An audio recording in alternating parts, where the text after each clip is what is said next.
Hello viewers, welcome to our channel. ఈ వీడియోలో మనము ఆరోగ్యకరమైన రుచికరమైన ఇడ్లీ దోశ అన్నంతో తినగలిగే పొడి చూద్దాము. ఇది వేడి వేడి అన్నంలో వేడి ఇడ్లీలో దోశ పైన అలా వేసుకుని తింటే చాలా రుచిగా ఉంటుందండి.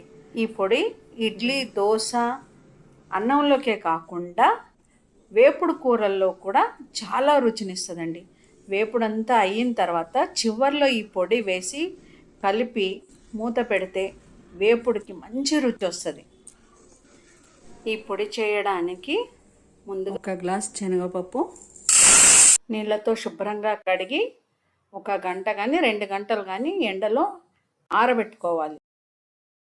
ఎప్పుడు పొడి చేసినా ఇలా కడగకుండా మాత్రం చెయ్యను. కడిగి ఇలా ఎండబెట్టి ఎండలో అప్పుడే చేస్తాను.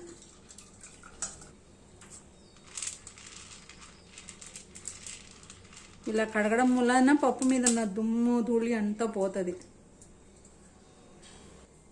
1 కప్పు శనగపప్పు, 1 కప్పు మినప్పప్పు. నేను పొట్టుపప్పు తీసుకుంటున్నాను. పొట్టుపప్పే ఉండాలని లేదు, మీ దగ్గర ఏది ఉంటే అది తీసుకోండి. ఇది కూడా శుభ్రంగా కడిగి ఎండలో ఆరబెట్టుకోవాలి మాయిశ్చర్ పోయేంత వరకు. ఒకవేళ మీకు ఇసుక మట్టి అలా ఉందా అనిపిస్తే ఒకసారి గాలి ఇచ్చేయండి.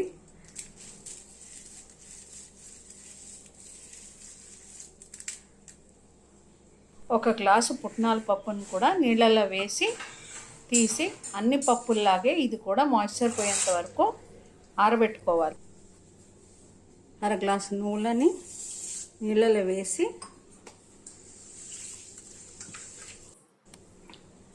వీటిని కూడా శుభ్రంగా కడిగి ఒక స్ట్రైనర్లోకి వేసుకొని అన్ని పప్పుల్లాగానే దీన్ని కూడా ఎండలో ఆరబెట్టుకోవాలి.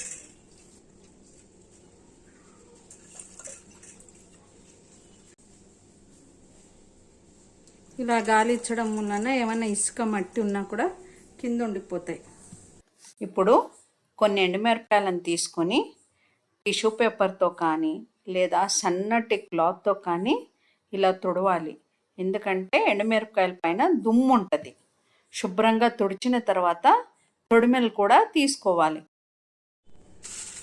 ఇలా తొడిమెలన్నీ తీసేసుకున్నాక చిన్న ముక్కలుగా చేసుకోవాలి. ఇలా తుంపుకొని 1 గ్లాసు అన్ని మిరపకాయలు తీసుకోవాలి. కొద్దిగా కరివేపాకు తీసుకుని దీన్ని కూడా ఇలా నీళ్ళలో కడిగి ఆరబెట్టుకోవాలి. 1 స్పూన్ ధనియాలు,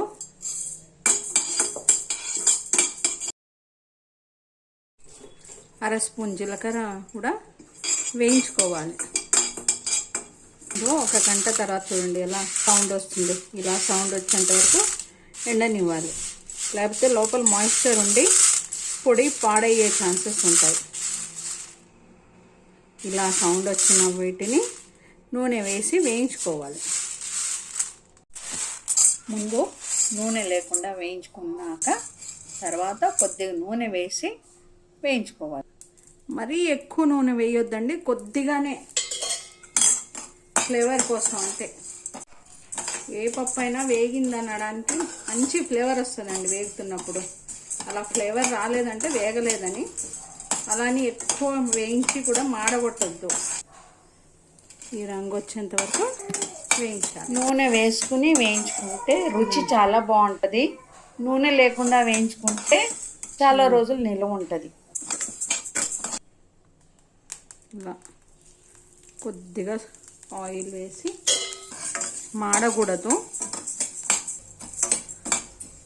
పొట్టుపప్పు అయితే మంచి ఫ్లేవర్ వస్తుందండి దీనికి. ఇది అది లేకపోతే మామూలు గుండుపప్పు అయినా ఏదైనా వాడవచ్చు. పొట్టుపప్పు ఆరోగ్యానికి కూడా చాలా మంచిది.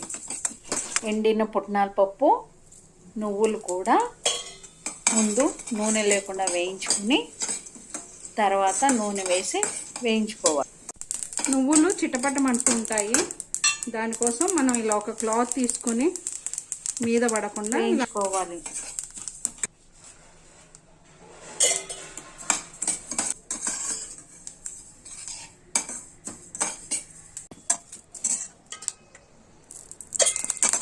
ఎండిన కరివేపాకు, ఎండుమిరపకాయలు కూడా ముందు నూనె లేకుండా తర్వాత నూనె వేసి మాడకుండా వేయించుకోవాలి.